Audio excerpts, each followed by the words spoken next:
ଧନଞ୍ଜୟ ଶୁଭୁଛି ମୁଁ ଯାହା କହୁଛି? आज्ञा सर एबे सर सुबिला सर। ଆଚ୍ଛା କଣ ଟିକେ ନେଟୱାର୍କ ପ୍ରୋବ୍ଲେମ ହେଇଥିବ। ତ ଆଜ୍ଞା ମୁଁ ସାର୍ କହିବା ପାଇଁ ଚାହୁଁଛି ଯେ 8:11 ହେଲା, କେତେ ସମୟ ଆମେ କଥା ହେଇପାରିବା? ସମୟଟା ଜାଣିଗଲେ ମତେ ଭଲ। सर 8:40 को सर ଆପଣ ରଖନ୍ତୁ ସर ସେତିକି ଆଚ୍ଛା ପର୍ଯ୍ୟନ୍ତ। ଠିକ ଅଛି, ମୁଁ ଜାଣିଲି। ମୁଁ ଦରକାର ହେଲେ ଯେହେତୁ ପ୍ରଶ୍ନ ଉତ୍ତର ଅଛି, ତେଣୁ ଆଜ୍ଞା ମୁଁ ଦରକାର ହେଲେ ତା ପୂର୍ବରୁ ବି ସାରିଦେବି, କିଛି ଅସୁବିଧା ନାହିଁ। କାରଣ ପ୍ରଶ୍ନ ଉତ୍ତର ବେଳେ ଯାହାର ଯାହା ସମସ୍ୟା ଥିବ ସେମାନେ କଥା ହେଇପାରିବେ। ଆଜ୍ଞା ସାର୍। ତ ପିଲାମାନେ ଏପର୍ଯ୍ୟନ୍ତ ଆମେ ବିଶେଷତଃ କବି ସଚୀ ରାଉତରାୟଙ୍କୁ ଶୁଣୁଥିଲେ, କିନ୍ତୁ କଥାକାର ସଚୀ ରାଉତରାୟ କଣ କବି ସଚୀ ରାଉତରାୟଙ୍କଠୁ ଭିନ୍ନ? ଏ ପ୍ରଶ୍ନ ଆମକୁ ପଚାରିବାକୁ ହବ। ଏଇଥିପାଇଁ ଯେ କଥା ଜଗତରେ ତାଙ୍କର ଉଲ୍ଲେଖନୀୟ ଅବଦାନ ଥିବା ସତ୍ତ୍ୱେ ଆମେ ତାଙ୍କୁ କବିର ମାନ୍ୟତା କାହିଁକି ଦେଇଛେ? ଆମ ସାହିତ୍ୟର ପରମ୍ପରାଟା ହଉଛି ଗୋଟେ କାବ୍ୟ ପ୍ରବଣତାର ଜାତି। ଆମେ ସାହିତ୍ୟର ସବୁ ବିଭାଗକୁ କାବ୍ୟର ମାନ୍ୟତା ଦେଇ ଆସିଛେ, ଏବଂ ଏମିତି ବି ଦେଖିବ ଆମ ଆଲୋଚନାରେ ପ୍ରାୟତଃ କବି ମାନେ ସିଂହ ଭାଗ ଅଧିକାର କରିସାରିଛନ୍ତି। ତେଣୁ କବି ଭାବରେ ସେ ଯେତିକି ସ୍ୱୀକୃତ ଓ ସମାଲୋଚନା ତାଙ୍କ ସାହିତ୍ୟକୁ ନେଇ ହେଇଛି, ଅପେକ୍ଷାକୃତ କମ ହେଇଛି। ହେଇନାହିଁ ବୋଲି କହୁନି, ତାଙ୍କ ଉପରେ ଗପ ଉପରେ କଥା ସାହିତ୍ୟ ଉପରେ PhD ଥେସିସ୍ ହେଇଛି, କିନ୍ତୁ ସେଇ ତୁଳନାରେ ହେଇନାହିଁ। ତ ସଚ୍ଚିଦାନନ୍ଦ ରାଉତରାୟଙ୍କର ଯୋଉ ସମୟ, ଯୋଉ ସମ୍ପର୍କରେ ନାରାୟଣ ସାର୍ ସୂଚନା ବି ଦଉଥିଲେ, ସେ ସମୟଟିକୁ ଟିକେ ଆଉଥରେ ଦେଖିବାର ଆବଶ୍ୟକତା ଅଛି। ବିଶେଷ କରି ସଚ୍ଚିଦାନନ୍ଦ ରାଉତରାୟଙ୍କ ଗପ ଲେଖା ଜୀବନ ଆରମ୍ଭ ହଉଛି 1930 ମସିହା ପରେ ପରେ। 1933 ବେଳକୁ ବିସର୍ଜନ ନାଁରେ ତାଙ୍କର ପ୍ରଥମ ଗପ ପ୍ରକାଶ ପାଉଛି ଯୁଗ ବୀଣା ପତ୍ରିକା। ତ 1930 ରୁ 50 ଏମିତି ଗୋଟେ ସମୟ ଯଦି ଆମେ ତାଙ୍କ ଗପ ପାଇଁ ଧରିବା, ତାହେଲେ ତାଙ୍କର ଅଧିକାଂଶ ଗପ ଆମେ ଦେଖିବା ସେଇ ସମୟରେ ରଚିତ। କିନ୍ତୁ ଆଉ ଗୋଟିଏ ଭାଗ ଆସୁଛି ଯୋଉ ଗପ ଗୁଡିକର ରଚନା କାଳ ହଉଛି 1970 ପରବର୍ତ୍ତୀ ସମୟ। ଆଉ ଗୋଟେ ଭାଗ ଆସୁଛି ଯୋଉ ଗପ ଗୁଡିକର ରଚନା କାଳ ପ୍ରାୟତଃ 1970 ପରବର୍ତ୍ତୀ ସମୟରେ, ଏବଂ 1970 ରୁ 90 ଏମିତି ଗୋଟେ ବିଭାଗୀକରଣ ମଧ୍ୟ ଆମେ କରିପାରିବା। ତ ଏଇ ଯୋଉ ପ୍ରାୟ 45 ଠାରୁ 50 ଠାରୁ ସେ ଛାଡି ଦଉଛନ୍ତି ଗପ ଲେଖା, ଆଉ ପୁଣି ଥରେ ଫେରୁଛନ୍ତି 70 ମସିହା ପାଖାପାଖି, ଯଦିଓ 65-66 ବେଳକୁ ମଧ୍ୟ ଗୋଟିଏ ଗପ ପ୍ରକାଶିତ ହେଇଛି, କିନ୍ତୁ ନିରନ୍ତରତା ନାହିଁ, ନିୟମିତତା ନାହିଁ। ତ ମଝିରେ ଗୋଟେ ବ୍ୟବଧାନ ଆସୁଛି। ସେଇ ବ୍ୟବଧାନଟି ତାଙ୍କ ଗପ ଲେଖାର ବିରତି, ଏବଂ ଗୋଟେ ଆମେ କହିପାରିବା ଯେ ସ୍ୱର ଅଥବା ପରିବର୍ତ୍ତନ ମଧ୍ୟ। ଦୁଇଟି ପର୍ଯ୍ୟାୟର ଗଳ୍ପ ସମୟ ସେ ଭୋଗୁଛନ୍ତି। ମୁଁ ଗଳ୍ପ ସମୟ ଏଇଥିପାଇଁ କହିଲି ଯେ ପ୍ରତ୍ୟେକ ଲେଖକ ତାର ଜାଣତ ଅଜାଣତରେ ତାର ଭୋଗୁଥିବା ସମୟକୁ ହିଁ ଲେଖୁଥାଏ। ଅନେକ ହୁଏତ ଭାବପ୍ରବଣତା ବିଷୟ ବଶତଃ ଘଟୁଥିବା ଯେକୌଣସି ଗୋଟେ ଘଟଣାକୁ ନେଇ କବିତା, ଗପ, ନାଟକ ଲେଖିପାରନ୍ତି ଏବଂ କହିପାରନ୍ତି ବା ପ୍ରତିଯୋଗିତାରେ ଠିଆ ହେଇପାରନ୍ତି, ଏ ପ୍ରସଙ୍ଗକୁ ନେଇ ମୁଁ ପ୍ରଥମେ କବିତା ଲେଖିଲି, ଏ ପ୍ରସଙ୍ଗକୁ ନେଇ ମୁଁ ଗପ ଲେଖିଲି। କିନ୍ତୁ ସାହିତ୍ୟ ତ ଆଉ ଖବର ନୁହେଁ ଯେ ଖବର କାଗଜରେ ଯେମିତି ଘଟଣା ସବୁ ବାହାରେ, ସାହିତ୍ୟରେ ମଧ୍ୟ ସେମିତି ଘଟଣାର ରୂପାୟନ ହବ। ଘଟଣାଟିଏ ଘଟେ, ଘଟଣାଟି ପ୍ରଭାବିତ କଲେ ବା ପ୍ରଭାବରେ ରୂପାନ୍ତରିତ ହେଲେ ତାହା ସାହିତ୍ୟ ଜରିଆରେ ଅନ୍ୟମାନଙ୍କ ପାଖରେ ପହଞ୍ଚେ। ତେଣୁ ସେ ଦୃଷ୍ଟିରୁ ବିଚାର କଲେ ଆମେ ଦେଖିବା ଯେ ପ୍ରାଥମିକ ପର୍ଯ୍ୟାୟରେ ବା ବିଶେଷ କରି ଏଇ ଯୋଉ 1933 ରୁ 45-50 ଭିତରେ, ଧନଞ୍ଜୟ ଟିକେ ଯୋଉମାନଙ୍କର ମାଇକ୍ରୋଫୋନ ଅନ୍ ଅଛି, ତମେ ନିଜେ ଆଡମିନିଷ୍ଟ୍ରେଟର ଭାବରେ ଟିକେ ମ୍ୟୁଟ କରିଦେଇ ପାରିବ। ଆଜ୍ଞା ସାର୍। ତମେ ଚାହିଁଲେ କରିଦେଇପାରିବ। ତ ସେଇ ଯୋଉ 33 ରୁ 45-50 ଭିତରେ, ସେଇ ଯୋଉ ସମୟରେ ସଚ୍ଚି ରାଉତରାୟ ଭୋଗୁଛନ୍ତି କଣ? ସାଧାରଣତଃ ଆମେ ଓଡିଆ ସାହିତ୍ୟର ଇତିହାସ ପଢି ପଢି ଆମେ ଗୋଟେ ଧାରଣା ଭିତରେ ପ୍ରାୟତଃ ଗ୍ରହଣ କରିନେଇଛେ ଯେ ଗୋଟେ 1803ରେ ଓଡିଶାର ନବଜାଗରଣ ଆରମ୍ଭ ହେଲା, କାହିଁକି ନା ଇଂରେଜ ମାନେ ଅଧିକାର କଲେ। 1910-11 ବେଳକୁ ସତ୍ୟବାଦୀ ଯୁଗ ଆସିଲା, ସବୁଜ ଯୁଗ 21ରେ ଆସିଲା, 35ରେ ପ୍ରଗତିବାଦୀ ଯୁଗ ଆସିଲା। କିନ୍ତୁ ପୃଥିବୀର କୌଣସି ଘଟଣା ଏଇ କାଳଗତ ବିଭାଜନକାରୀ ରେଖାକୁ ଧରିକି ଘଟେ ନାହିଁ। ଘଟଣା ତା ବାଗରେ ଘଟି ଚାଲୁଥାଏ। ଆମେ କେବଳ ଗାର ଟାଣିକି ଗୋଟେ ଆଲୋଚନା बा आलोचना भित्तिक सहजता गार सब टाणु घटना ता बाटे घटे एमती नुहे जे वर्षा दिने खरा टाण हबनी बा टाण खरा भितर वर्षा हब ना तो आमे भाबिबा दरकार जे सत्यवादी समय रे मध्य प्रगतिवादी चिंतन रो गोटे प्रेरणा लुचि रही थाई पारे सबुज युग भितर मध्य स्वाधीनता कालीन बा मार्क्सवादी चिंतन रो गोटे स्फुरण लुचि रही थाई पारे से न होइतिले जो कविटी सबुज कवि बोली आमे कहू कालिंदी चरण पाणिग्राही से परवर्ती समय छुरीटे लोड़ा कि पुरी मंदिर लिखि न थांते बा वैकुंठनाथ पट्टनायक भली कवि आधिभौतिकता विभुबोध भितर रहस्यमयता भितर जाइए पुणी से साम्यवादी चिंतन पाखे पहुंची न था तेणु स्वर गोटे समय घटू थाए एवं से स्वरटी एकाधिक लोकों को प्रभावित करुଥାଏ हुए तो बेले बेले आक्षेप प्रत्याक्षेप रहे साहित्य रे गोष्ठी रे चिंतन रे एवं सेटा स्वाभाविक तेणु आमे कालगत विभाजन रेखार टिके जदि ऊर्ध्व को जीवा आमे देखिबा जे सचिराउतरा जो समय रे बंचुचंती से समय रे ओडिशा गोटे अपेक्षाकृत उष्म जातीयताबोध आड़ को जाउछि आमे जो जातीयताबोध ऊनविंश शताब्दी देखी विंश शताब्दी पाखेला बेलू से जातीयताबोध आम आंचलिकता बा ओडिशा प्रदेश गठन स्वप्न सहित मिसिकी गोटे नुआ दिग आड़ को गला गोपबंधु और मधुसूदन दास भितर विरोध विरोध माने मु कहूनी से माने भितर कौन माने वैचारिक विरोध केवल एटा को आमे कहिबा सेमती गंडगोल से माने हो नथिला आमे जेमती हो कोनोसी लोक को विरोध कले जणे कहउतले जे आंचलिकता ही आम अस्मितार भित्ति हो उत्कलियता को गुरुत्व दउथले आ जणे जातीयता बोधर गुरुत्व दउथले अर्थ नुहे जे गोपबंधु ओडिशार लोक मानकु अणदेखा करुथले अर्थ नुहे जे मधुसूदन दास गांधी विरोधी थिले एमती आदौ भाबिबा मध्य भूल तेणु एई जो विरोधाभास तांकर मतरे थिला चिंतन रे थिला किंतु सेमानकर लक्ष्य गोटिए थिला सेमती गोटिए दिग देके आमे तळे आगेले आमे देखुछे जे 1936 रे गोटे प्रदेश गठन रो दाबी क्रमशः आम सामना को आसुचे और फलवती हवा को जाउछि आमे देखुछे जे एते बेलकु गडजात आंदोलन गुड़िक ओडिसा रे मुंड टेकिलानी आमे देखुछे जे कांग्रेस कहिले आमे जहा बुझुथिले से कांग्रेस रे समाजवाद बा सोशलिस्ट मूवमेंट सहित जड़ित होई किछि नेता बाहरी गलेनी कांग्रेस रु एवं कांग्रेस रा आभिमुख्य को अस्वीकार करबा आरंभ कलेनी आमे देखुछे सर्वभारतीय स्तर रे नेताजींकर आधिपत्य बढ़ुची से कांग्रेस रा नेता भाव स्वीकृत होउचंती किंतु गांधी सहित मतभेद कारण रु विचारगत भेदभाव कारण रु से सेथुरु ओहरी जाई निजस्व विचार को नहीं नुआ दल तैयारी करुचंती आईएनए तैयारी करुचंती तेणु एमती गोटे समय भितर गोटे उग्रता अच्छी उष्मता अच्छी जातीयताबोध अच्छी नुआ प्रदेश गठन तैयारी होगा को जाउची एवं गडजात आंदोलन दाना बांधुची सेमती गोटे समय भितर साम्यवाद चिंताधाराटा आम पाखक आसुची तेणु आमे जो कहू जे जहा है सब साम्यवादी चिंतन रे ही गला ताकू मोर व्यक्तिगत विचार रे मु अस्वीकार करे एथि जे ए सब गुड़िक समन्वित होई गोटे ओडिशा पर्यायर बा ओडिशा स्वादर साम्यवाद चिंतन तैयारी करछि आमे हयतो कोनोसी ओडिया साहित्यर इतिहास रे गडजात आंदोलन प्रभाव केमिति आम साहित्य को प्रभावित कला पढ़िबा को पाउना आमे हयतो जो गुरुत्व कवि भाव रे अन्य माननकु दउ सेई गुरुत्व बांछानिधि वीरकिशोर ए पर्यायर कवि माननकु दउना जे से माने हन तो जातीयतावादी कविता लिखुथिले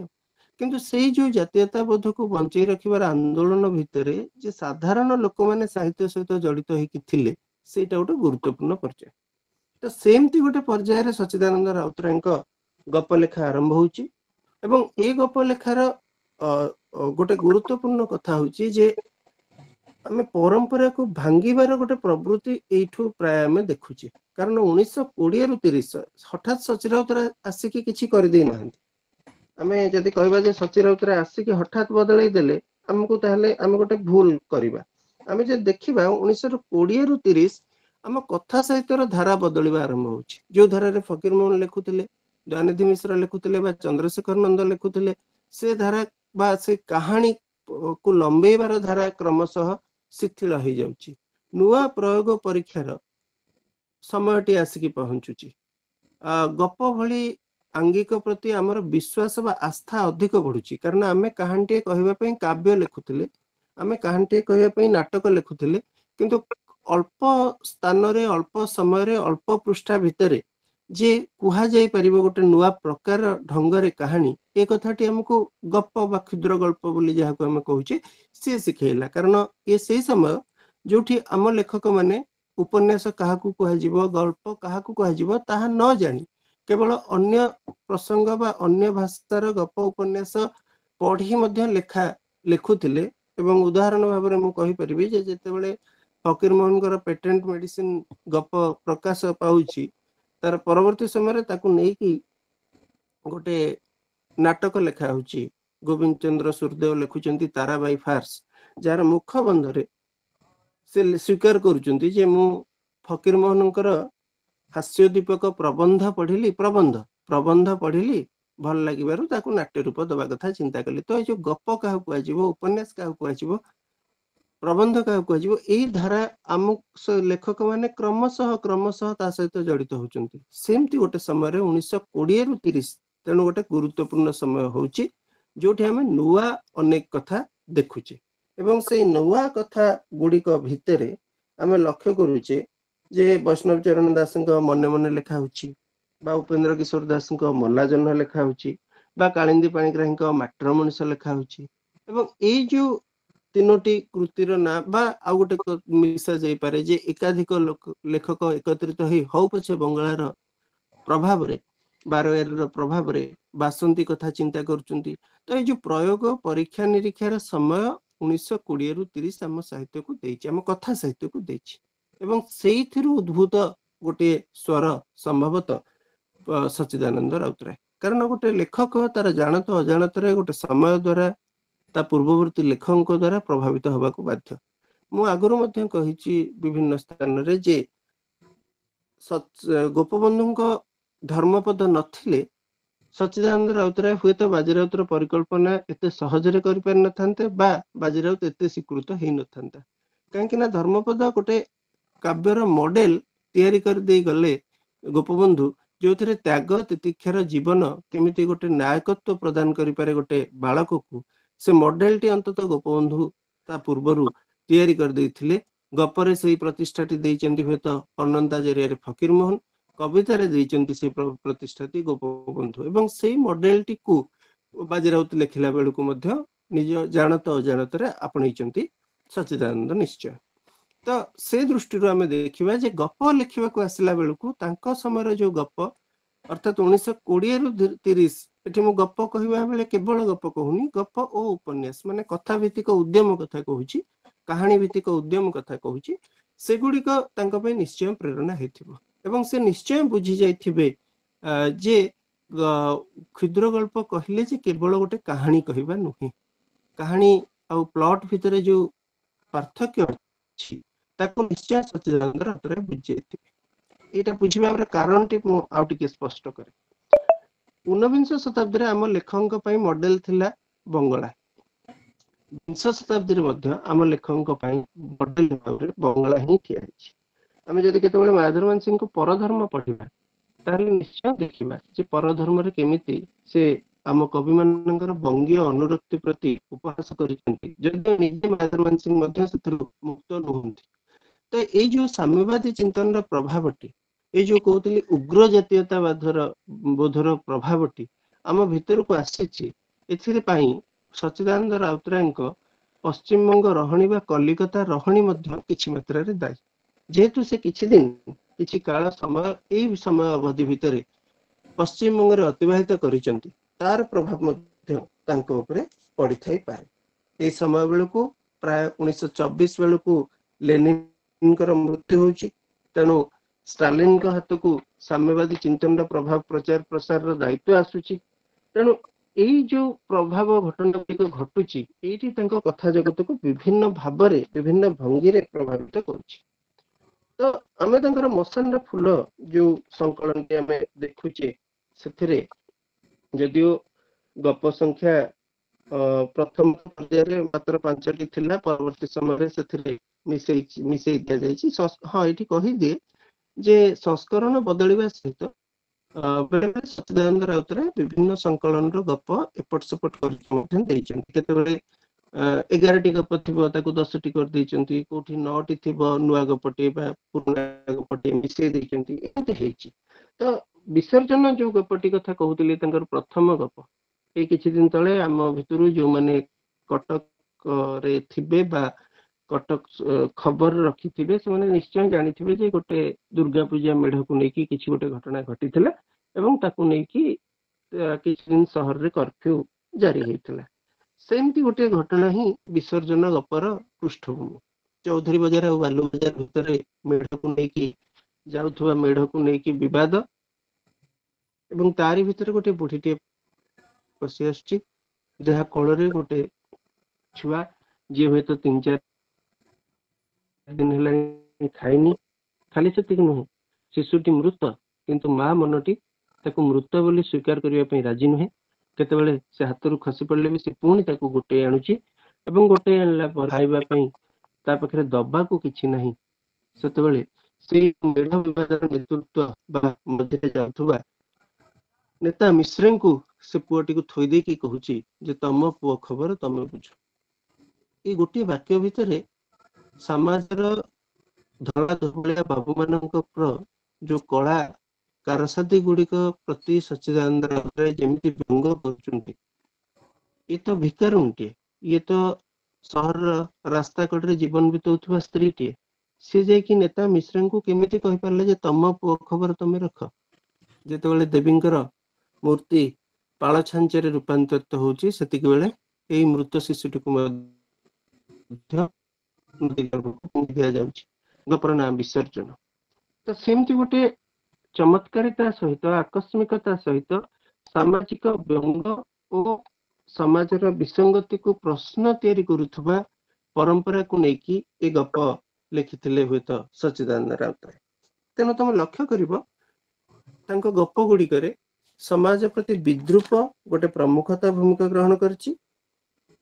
ओडिशा प्रदेश गठन रो स्वप्न आउ उन्मादना ता गपर भितरे भितरे जाइछि कटक अथवा गोटे सहरांचल प्रमुखता पाइछि या अर्थ नुहे जे पल्ली जीवन दूरे जाइछि किंतु पल्ली जीवन रो चरित्र और सहरांचल रे वास करथुवा साधारण वर्गर चरित्र को से नैचंती कांग्रेस रु जो समाजवादी चिंतन रो अभ्युदय कथा कहूथिले एठी आ गोटे कथा मु कहबा को चाहे जे आमे लक्ष्य करू जे 30 मसीहा पूर्ववर्ती कथा जगत रे गोटे मात्राधिक वर्णना धर्मिता टिके थाए अर्थात प्रसंगटी को फेणे की कहबा स्पष्ट कहबा पुनरावृत्ति सहित कहबा ए जेमते आपनकर जो माने माटर मनुष्य पढ़िथिबे पृथ्वी मझे भारत भारत मझे ये या भितर ओडिशा भितर या अमुक भितर या कही कही से गाँ पाखे आसिक पहुंचती अर्थात गोटे परिपूर्णता पूर्ण वर्णना भित्तिक कथा किंतु क्षुद्र गल्प कहूँ संकेत आभास कथा सूचना धर्मी इंगितर कथा तेणु ये जो सोशलिस्ट मूवमेंट आसूची से माने कौन कहते ना गप बा जीवन गोटे फोटोग्राफिक चित्र नुहे फोटोग्राफिक कौन ना घटनाटी जहाँ घटुची ताकू केवल अविकल वर्णना करदबा तो अविकल वर्णना करदबाटी होची फोटोग्राफिक बा जहाँ फोटो रे जेमती आमे उठाऊ स्थिर चित्र बोली आमे ताकू कहू सेमिति किंतु एमाने कहउचंती कोन ना आमे सोशलिस्ट जेहेतु आमे सोशलिस्ट रियलिज्म रे विश्वास करू तो सोशल रियलिज्म और सोशलिस्ट रियलिज्म गोटे सामाजिक वास्तववाद आ गोटे समाजवादी वास्तववाद सामाजिक वास्तववाद रे केवल चित्र अछि किंतु अपेक्षाकृत यार परिसर विस्तृत एथिरे लेखक गोटे सिंपैथी बा संवेदनशील दृष्टिभंगी रे चरित्र मानकु देखे एवं समग्र विश्व रे सोशल रियलिज्म तार काय विस्तार करिथिला सोशलिस्ट हला केतेबेले ना जेतेबेले ता रूस रो बा साम्यवादी चिंतन द्वारा प्रभावित हबा आरंभ तेणु सोशलिस्ट रियलिज्म आसिला सेठू जेतेबेले स्थानीयता मिसिगला आंचलिकता मिसिगला सेई अंचल रे बसवास करुथुबा लोक मानकर मानसिकता ता सहित मिसिगला तेणु सेमाने कहले जे ना एठी हमें चित्र केवल देखैबु नाही आमे ता भितरु से गप चरित्र भितर देखि प्रतिवाद करिवु। प्रतिवाद करबा अर्थ गोटे निर्दिष्ट मतवादर प्रचार करबा नुहे। ସେଥିପାଇଁ ଏଇ ସମୟର ସାହିତ୍ୟ ଯୋଉ ସମୟର କଥା ଆମେ ଆଲୋଚନା କରୁଛେ 1935 ରୁ 47 ଏଇ ପର୍ଯ୍ୟାୟର ସାହିତ୍ୟ ଆମେ ଲକ୍ଷ୍ୟ କରିବା ଯେ ଗୋଟେ ପ୍ରୋପାଗାଣ୍ଡା ଲିଟରେଚର ବା ନିର୍ଦ୍ଦିଷ୍ଟ ଆଦର୍ଶବୋଧର ପ୍ରଚାର ଭିତ୍ତିକ ସାହିତ୍ୟ ବୋଲି କେହି କହନ୍ତି। ତେଣୁ ସୋସିଆଲିଷ୍ଟ ଲିଟରେଚରରେ ବା ସୋସିଆଲିଷ୍ଟ ସାହିତ୍ୟରେ ବେଳେ ବେଳେ ସେଇ ଭୟ ଥାଏ ଯେ ଯୋଉଠି ଅନ୍ତତଃ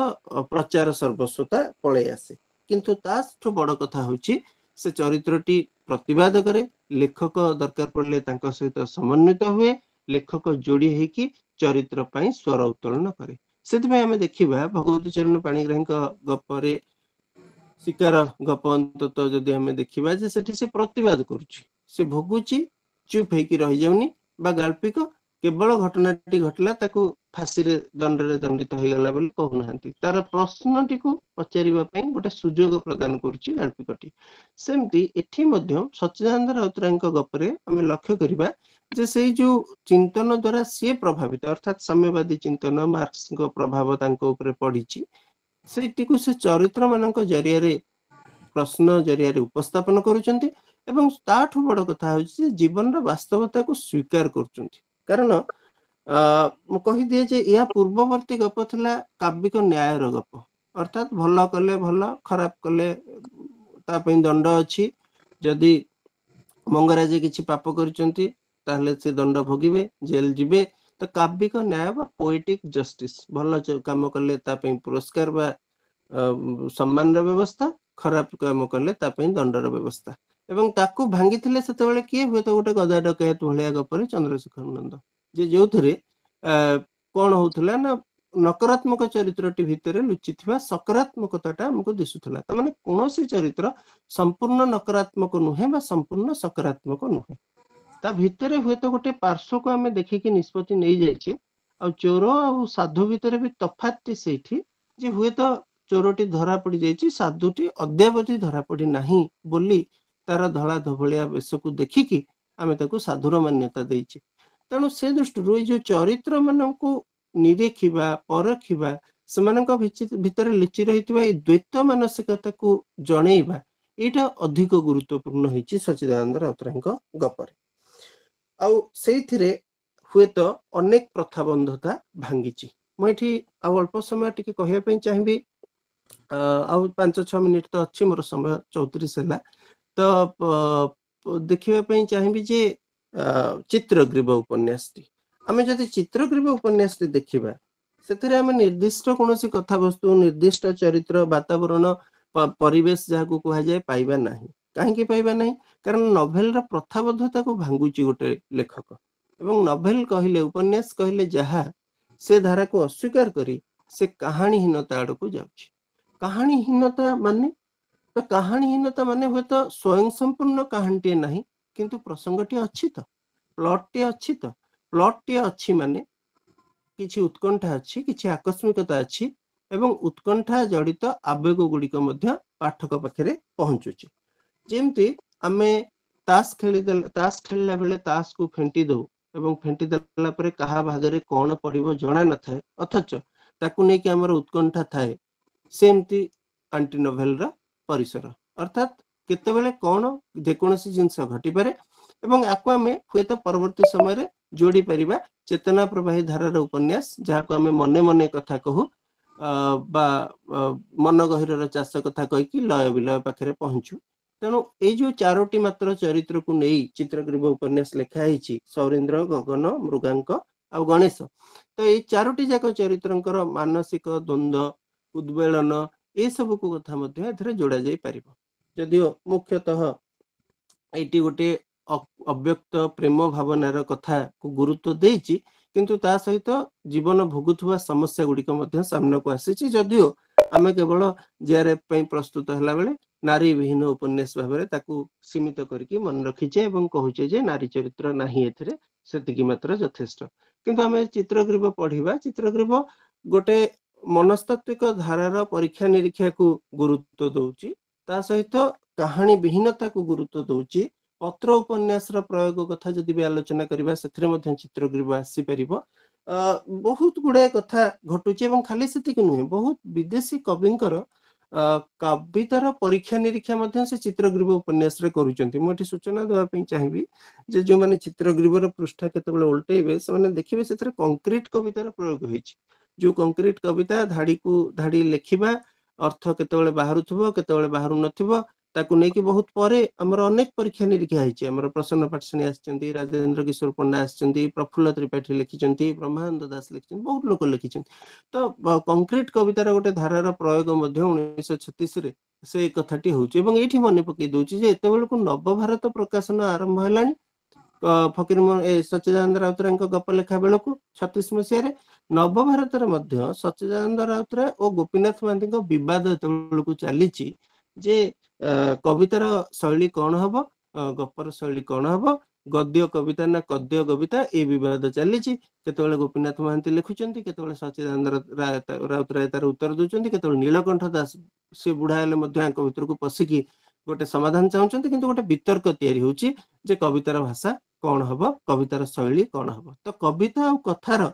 ये जो दूरता को भांगिबा पई चित्रग्रीव गोटे उद्यम हेकी आसुची तार भाषा आउ तार काव्यिक भाषा कथा जो कथा कह जाउतला लागिबो सते जेमति कवितार भाषा कह जाउची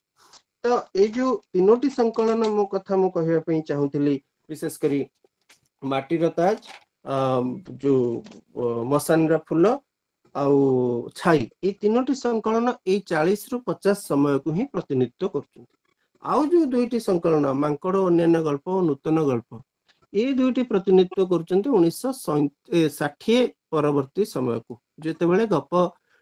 कहले परीक्षा निरीक्षा गप कहले कहानीहीनता गप कहले मनस्तत्व गप कहले यौनता आ फ्रॉयडंकर प्राधान्य आहुरी अधिक बढ़ुची सेतिकी बेलर गप तेणु तुम लक्ष्य करिवो मांकड़ अन्य गल्प रे बा नूतन गल्प जोटी तंकर शेषतम गल्प संकलन 90 मसीहार मात्र 4टी गप साक्षी पापी पद्मविजय और बागार्थ तो एथरे तुम देखिबो बौद्धिकता अछि परीक्षा निरीक्षा अछि मनस्तात्विक द्वंद्व अछि चेतना प्रवाही धारा अछि परिणति अपेक्षा परिणतिर संभावना देखै खसी जिबार मुहूर्त अछि এই जो पर्यायर गोटे गप आसुची 70 रु 90 भितरे এই पर्यायर गप गुड़िक एमती कहीं होची याकू जानिबा पई जो माने आग्रही से माने दिगंत जो पत्रिकाटी मनोज दास संपादन प्रथम प्रकाश पाइथिला एवं तार दायित्व तार संपादक हेथिले परवर्ती समय रे निजर उदारतार सच्चिदानंद राउतराय सी गोटे दिगंत गल्प संख्या बाहर करथिले तार मुखबंध सच्चिदानंद राउतराय लिखिथिले ताकू पढ़िया पई मु निश्चय कहबी सेतरे तमे लक्ष्य करिवो जे बदलुथुवा मु कहिथिले प्रथम रो जे गोटे व्यवधान से गप लिखि नांती से व्यवधान परे जतबेले गप लेखा को फेरुचंती तांको गप पूर्व भली हेकि नाही नुआ परिवर्तन को नुआ समय को स्वीकार करचंती गोटे सत लेखकर काम होची से सच्चिदानंद राउतराय एथि पे सच्चिदानंद राउतराय हेचंती जे से गोटे सीमितता भितरे बंदी हे नांती तांको हमें साम्यवादी कहि परिबानी कारण हमें तांको कथा आसिले मन को प्रथम कविता हमर आछी छोट मोर गांटी जे पॉलिसी रोमांटिसिज्म कथा कहूची से साम्यवादी केवल केमती हेकि रहिजिवो तांको कथा मन को आसिले हसंत भलिया कविता संकलन आछी जो थरे से निजर पूर्व प्रतिष्ठा को मान को संपूर्ण अस्वीकार करी ए साहस रे अवतीर्ण होइछन जे ना मु हास्यरसर कविता मध्य व्यंगर कविता मध्य लिखि पारिबी ये किछि छुटिया साहस नुहे आम आधुनिक समय रे बंचुथुवा कवि माने ए साहस होय त करि न पारंती जे ना मोर जो प्रतिष्ठा अछि ता भांगी भुसुडी पड़िबो किंतु सच्चिदानंद राउतराय ताहा मध्य करिसंती तो धारा को अस्वीकार करिवार जो साहस दरकार धारा सहित गढ़िबा आ धारा को अस्वीकार करिबा बदलुथुवा समय सहित निजर स्वर बदलैबा एठी होची सच्चिदानंद राउतराय मूल स्वर जोटा कि आमे जदि कविता गपर देखिबा जे प्रथम 15 वर्षर गप लेखार प्रथम 15 वर्ष आ गोटे 15-20 वर्षर व्यवधान पुणी 20 वर्ष बा 15 वर्षर गप लेखा भितरे जो व्यवधान ताहा ही सूचई दउची ताहा ही चेतई दउची जे सच्चिदानंद राउतराय समय को मूल्यबोध को स्वीकार करिवार साहस एवं समय को गोटे उत्कंठा सहित बंचे रखिबार साहस मते 40 जाय समय देयतला 41 हे गलानी मु त 1 मिनिट अधिक नै गलिनी मु 42 सभा पूर्व मोर अभ्यासन को सारुची समस्त को धन्यवाद दउची आउथरे जदि किछि प्रश्न उत्तर थाए मु अछि पछपटे धन्यवाद समस्त कृतज्ञता सर आपण ଆମର ଅନୁରୋଧ ରକ୍ଷା କରି ସମୟ ବାହାର କରି ଉପସ୍ଥିତ ରହିଲେ ଏବଂ ସଚି ରାଉତରାୟଙ୍କର କଥା ସମଗ୍ର ଉପରେ ଖୁବ ସୁନ୍ଦର ଭାବରେ ଆଲୋଚନା କଲେ। ଓଡ଼ିଶାର ସ୍ୱାଦରେ ସାମ୍ୟବାଦ ଆନ୍ଦୋଳନ ଏବଂ ଏଥିରେ ସଚି ରାଉତରାୟଙ୍କର ଯୋଉ କଥା କଣ ରହିଛି, ଗଳ୍ପ ଏବଂ ଉପନ୍ୟାସ କେମିତି ଭାବରେ ପ୍ରଭାବିତ, ସେ ସମ୍ପର୍କରେ ଖୁବ ସୁନ୍ଦର ଭାବରେ ଆପଣଙ୍କର ଆଲୋଚନା ରଖିଲେ। ଏଥିସହ ପଲ୍ଲୀ ଜୀବନ ସହିତ ସହରୀ ଜୀବନର ଯୋଉ ସମନ୍ୱୟ କୁ କିପରି ଭାବରେ ତାଙ୍କର କଥା ସାହିତ୍ୟରେ ବର୍ଣ୍ଣନା କରିଛନ୍ତି ସେ ସମ୍ପର୍କରେ ମଧ୍ୟ ଆଲୋଚନା ରଖିଲେ। ଏବଂ ଗୁରୁତ୍ୱପୂର୍ଣ୍ଣ ଆପଣ ଗୋଟିଏ କଥା ରଖିଲେ ଯେ ଚରିତ୍ର ମାନଙ୍କର ଦ୍ୱୈତ ମାନସିକତା କିପରି ଭାବରେ ପ୍ରତିଫଳିତ ତାହା ମଧ୍ୟ ସୁନ୍ଦର ଭାବରେ ଉପସ୍ଥାପନ କଲେ।